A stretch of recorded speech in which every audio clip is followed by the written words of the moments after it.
ಚುನಾವಣೆ ಮತ್ತು ಉಪಚುನಾವಣೆ ಕರ್ನಾಟಕ ರಾಜ್ಯದಲ್ಲಿ ನಡೆದಂಥ ಉಪಚುನಾವಣೆಯಲ್ಲಿ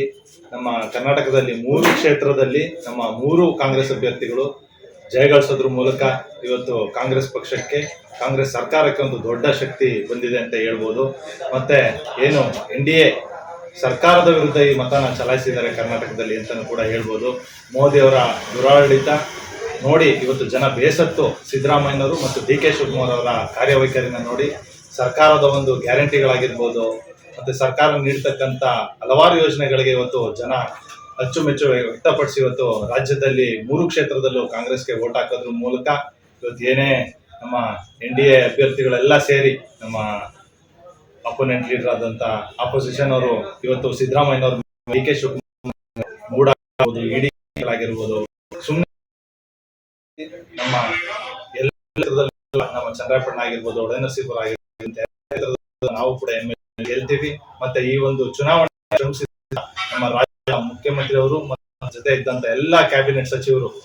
ಉಪಮುಖ್ಯಮಂತ್ರಿಗಳಾಗಿರ್ಬೋದು, ಕ್ಯಾಬಿನೆಟ್ ಸಚಿವರಾಗಿರ್ಬೋದು, ಎಲ್ಲರೂ ಇವತ್ತು ಅವೆಲ್ಲೂ ಉಳಿದಿದ್ದಾರೆ. ಮತ್ತೆ ನಮ್ಮ ಚಂದ್ರಪ್ಪಣ್ಣ ತಾಲೂಕಿಂದ ಕೂಡ ಎಲ್ಲರೂ ಹೋಗಿ ಇವತ್ತು ಕಾಂಗ್ರೆಸ್ ಮುಖಂಡರು ಇವತ್ತು ಚನ್ನಪಟ್ಟಣಕ್ಕಾಗಿರ್ಬೋದು, ಶಿಗ್ಗಾಗೆ ಆಗಿರ್ಬೋದು, ಸಂಡೂರ್ಗೆ ಆಗಿರ್ಬೋದು, ಎಲ್ಲಾ ಕ್ಷೇತ್ರಗಳಿಗೂ ಹೋಗಿ ಇವತ್ತು ಕ್ಯಾನ್ವಸ್ ಮಾಡಿ ಅವ್ರ ನೆಂಟರು ಇಷ್ಟರು ಎಲ್ಲಿದ್ದಾರೆ ಅದೆಲ್ಲ ಮತಗಳನ್ನ ಕೇಳೋದ್ರ ಮೂಲಕ ಇವತ್ತು 3 ಕ್ಷೇತ್ರಕ್ಕೆ ಗೆಲುವಿಗೆ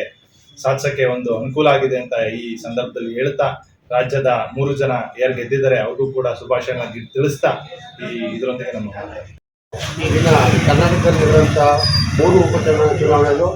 ಜನ ಕಾಂಗ್ರೆಸ್ ಪರವಾಗಿ ಮತ ಕೊಟ್ಟು ಏನು 3 ಕಾಂಗ್ರೆಸ್ ಅಭ್ಯರ್ಥಿಗಳನ್ನು ಗೆಲ್ಲಿಸಿದ್ದಾರೆ ಎಲ್ಲರಿಗೂ ಸಹ ಆ ಕ್ಷೇತ್ರದ ಎಲ್ಲ ಜನರಿಗೂ ಸಹ ನನ್ನ ವೈಯಕ್ತಿಕ ಅಭಿನಂದನೆ ಹಾಗೂ ಕಾಂಗ್ರೆಸ್ ಪಕ್ಷದ ಅಭಿನಂದನೆ ತಿಳಿಸುತ್ತಾ, ಹಾಗೂ ಏನು ಜಾತ್ಯತೀತ ಜನತಾದಳ ಅಂತ ಹೆಸರುಗಳನ್ನು ಇಟ್ಕೊಂಡು ಹೋಗಿ ಕೋಮುವಾದಿ ಜೊತೆ ಕೈ ಜೋಡಿಸಿ ಜಾತ್ಯತೀತ ನಿಲುವನ್ನು ಬಿಟ್ಟಂಥ JDS ಹಾಗೂ ಕೋಮುವಾದಿ ಪಕ್ಷ ಎರಡಕ್ಕೂ ಸಹ ಇವತ್ತು ಕನ್ನಡದ ಜನ ತಕ್ಕ ಪಾಠ ಕಲಿಸಿದೆ ಅಂತ ನಾನು ಕೂಡ ಭಾವಿಸ್ತೀನಿ. ಹಾಗೂ ಏನು ನಮ್ಮ ಕಾಂಗ್ರೆಸ್ ಪಕ್ಷದ ಗ್ಯಾರಂಟಿಗಳನ್ನ ಟೀಕೆ ಮಾಡ್ತಿದ್ರು ವಿರೋಧ ಪಕ್ಷದವರು, ಅವ್ರು ನಾವು ಮಾಡಿದಂಥ ಗ್ಯಾರಂಟಿಗಳನ್ನ ಸಹಿಸೋಕ್ಕಾಗ್ದೇ ಟೀಕೆ ಮಾಡಿ ಜನಗಳನ್ನ ದಿಕ್ಕ ತಪ್ಪಿಸ್ತಾ ಇದ್ರು. ಗ್ಯಾರಂಟಿಗಳನ್ನ ನಿಜವಾಗಿ ತೋರಿಸೋಕ್ಕಾಗ್ತಾ ಇಲ್ಲ, ಜನಗಳಿಗೆ ಮೋಸ ಮಾಡ್ತಿದ್ದಾರೆ ಅಂತ. ಆದರೂ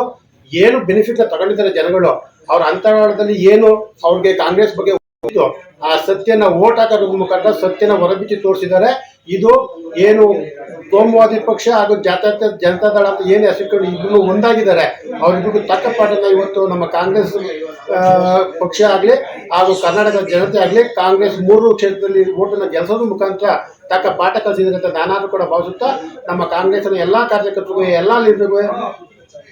CM ಆಗಿರ್ಬೋದು ಹಾಗೂ DCM ಆಗಿರ್ಬೋದು ಹಾಗೂ ಎಲ್ಲ ಕ್ಯಾಬಿನೆಟ್ ಸಚಿವರುಗಳು ಇರ್ಬೋದು, ಎಲ್ಲ ಕಾರ್ಯಕರ್ತರಿಗೂ ನನ್ನ ಹಾಗೂ ನನ್ನ ಕಾಂಗ್ರೆಸ್ ಪಕ್ಷದ ವೈಯಕ್ತಿಕ